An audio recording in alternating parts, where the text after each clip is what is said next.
আসসালামু আলাইকুম।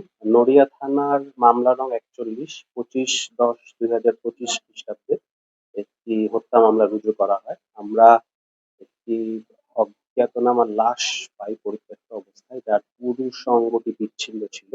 তো সেটির পরবর্তী পদক্ষেপ হিসাবে এই মামলাটি রুজু হয়।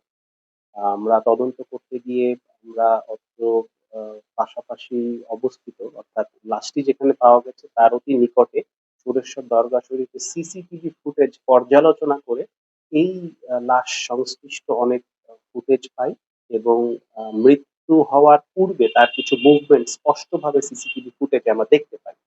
তো আশপাশের কিছু দরগার বাসায় তার প্রবেশ দেখতে পাই এবং সেখান থেকে তার বের হয়ে আসা না আসার বিষয়টি আমরা জানতে পারি এবং সেখানে একটি গাড়ির মুভমেন্ট আমরা দেখতে পাই। তো এই বিষয় নিয়ে সার্বিক তদন্তের প্রেক্ষিতে আমরা দেখতে পাই যে গাড়িতে দুজন ব্যক্তি ছিলেন।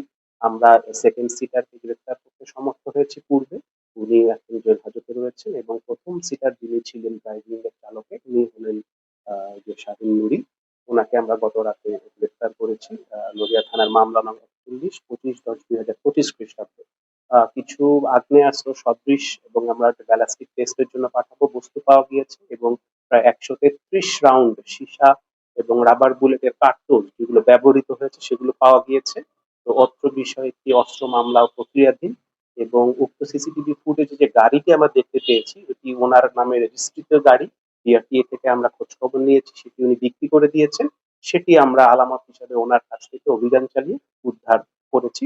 সার্বিক ব্যবস্থা প্রক্রিয়াধীন।